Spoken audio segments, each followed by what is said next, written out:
Porque y PPK, ¿no? es obvio que Pedro Pablo Kuczynski tiene una línea, ¿no es cierto?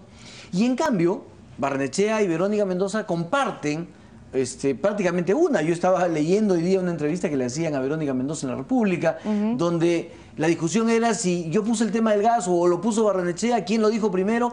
Entonces los dos están compitiendo por un mismo, vamos a llamarle así, mercado de votos. Por lo menos por una misma línea o por posicionarse en una misma línea, no sé si radical, no sé si antisistema, no sé si anti o del centro a la izquierda, no lo sé, pero como alternativa a PPK y al fujimorismo. Y entonces, ¿por qué razón tendríamos que pensar más en Verónica que en Alfredo? Mira, me da la impresión que hay un 69%, si no me equivoco, como señala la encuesta, que está buscando una alternativa de renovación y de cambio. Mi lectura es que Verónica Mendoza representa una verdadera renovación en la política. Renovación en el sentido generacional, renovación en el sentido de gente nueva que está entrando a decir que necesitamos ya un conjunto, un grupo humano que esté dispuesto a gobernar el país para los peruanos, alejados de los vicios de la corrupción e intentando poner en el centro la agenda de la gente. Y además creo que el Frente Amplio representa un proyecto que la verdad, ¿sabes qué, Enrique? Se ha ido construyendo, recogiendo las demandas de la gente por una profunda transformación en el país. Y sí creo que Vero lo encarna profundamente. Hay cosas sustanciales de diferencias con la propuesta que tú estás señalando, ¿no?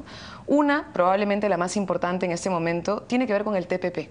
Y tiene que ver con la mirada que nosotros tenemos sobre la soberanía y el ejercicio de soberanía desde el Estado. El TPP, que ya este gobierno, que la verdad ha traicionado todo lo que prometió en su inicio, e incluso el origen mismo de su existencia, digamos, este gobierno ha avanzado hacia un tratado que puede, primero, limitar la soberanía del Estado en el caso de discusiones con empresas transnacionales en el marco de este tratado, cosa con la que nosotros no estamos de acuerdo, con perder la jurisdicción del Estado peruano y del sistema de administración de justicia peruano.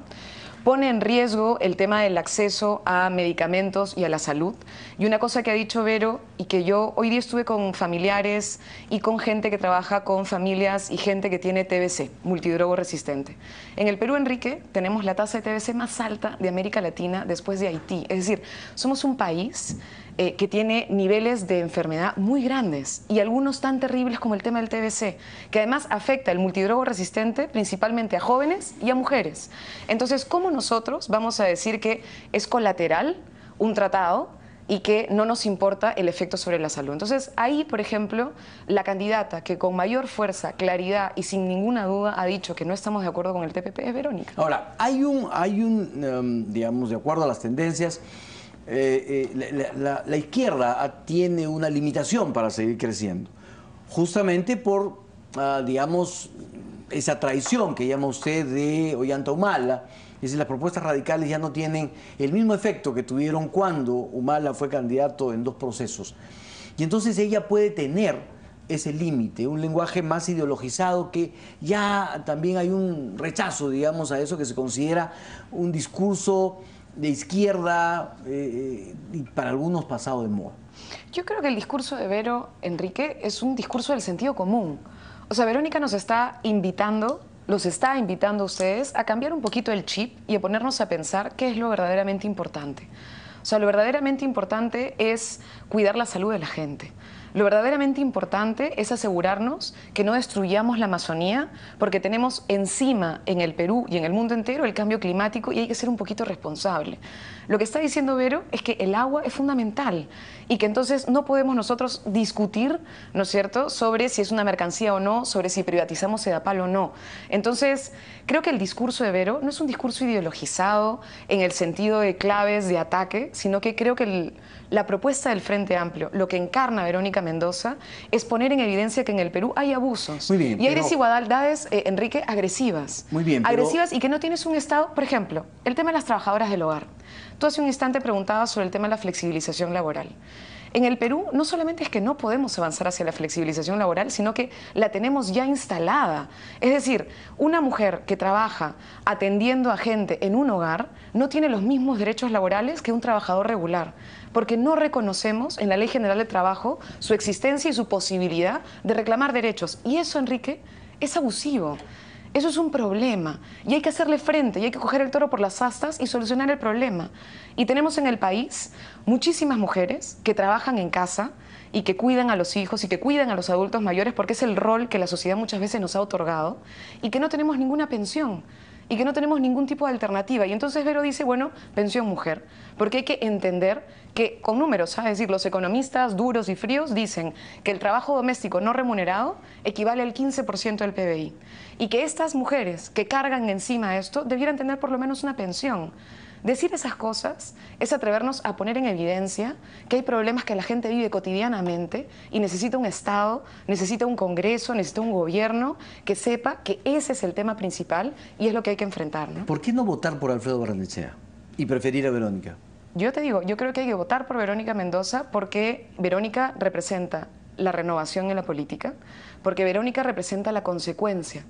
Mira, Ha dicho acá Víctor Andrés García Belaúnde que cuál consecuencia, si ella fue en buena cuenta tesorera prácticamente de Nadine Heredia, que ella habla mucho del 192, pero ha dicho, bueno, ¿y dónde estaba ella hace 10 años cuando Paniagua hablaba del tema básicamente de gas y petróleo? En fin, ¿dónde estaba ella en muchos de estos temas? Y ha dicho estaba más al lado de Nadine que en Prodin, según se dice, y lo ha dicho él, que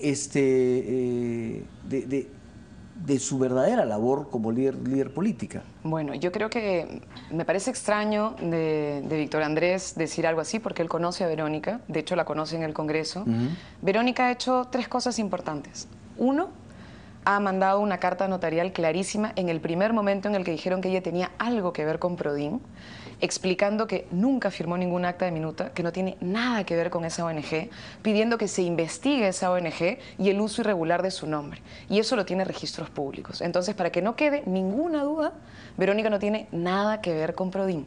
Sobre el caso de las agendas, cuando salieron públicamente las agendas, Verónica Mendoza no solamente deslindó a Enrique y públicamente dijo que la señora Heredia tenía que ir a presentarse a cuanto examen debiera presentarse para aclarar la situación de las agendas, sino que cuando esto llegó al Congreso, Enrique, la primera en asistir a la Comisión de Fiscalización fue Verónica Mendoza. Y lo reconoció hasta el presidente de la Comisión de Fiscalización, que dijo que la única que se había acercado voluntariamente a contestar era Verónica. Y que Verónica además dijo, si quieren someterme a algún tipo de examen grafotécnico o el que haga falta, métanme en lo que haga falta. ¿Por qué? Porque el que no la debe, no la teme. Y la tercera cosa que ha hecho Vero, a diferencia de cualquiera de los candidatos, incluido el candidato del señor Víctor Andrés, es que ella le ha escrito a la SBS y le ha dicho, ¿saben qué? Levanten mi secreto bancario. Y le ha dicho a los periodistas, a ti, a quien quiera, miren mis cuentas y vean si es que yo tengo un sol transferido de algún lado. Entonces creo que Verónica no solamente dice, sino que Verónica hace y demuestra. Y sobre el tema del lote 192, y sobre el tema de Petroperú, y sobre el tema de la lucha por la recuperación del gas, a mí me parece sorprendente que alguien diga que Verónica no ha estado clara y profundamente marcada sobre la agenda de recuperar y tener energía y tener nosotros soberanía energética en el Perú. Nosotros tenemos una propuesta de recuperación del gas muy clara. Verónica nos ha dicho a todos los peruanos, y ella como cusqueña lo siente muchísimo más, Enrique. Yo me crié en el Cusco también, y la verdad es que sí es indignante que tú sabes que tienes el gas ahí y que resulta que tú pagas muchísimo más por ese gas, y que tú tienes países como Colombia, que tiene más del 60% de la gente con conexión domiciliaria de gas, y tienes Bolivia, que con sus precariedades va avanzando a casi 30% de conexiones domiciliarias de gas. ¿Sabes cuántas tenemos en el Perú, Enrique? 3%. 3% de los peruanos tienen conexión domiciliaria de gas. ¿Y sabes cuántos en el Cusco? Ninguno. Ninguno. Bueno, eso llevó a Verónica propuestas Mendoza, demagógicas como el gas a 12 soles, sí, ¿no? pero ¿sabes qué cosa ha dicho Vero? Y lo ha dicho con claridad, es que sí se puede avanzar a la conexión domiciliaria. Y el cálculo que se ha hecho hoy económicamente y que además termina siendo incluso negocio, es que por 16 o 17 soles se puede tener gasto del mes. Entonces, se puede, Enrique. El problema que hay en el Perú es que no se quiere. Es que hay alguna gente que no quiere que las cosas cambien.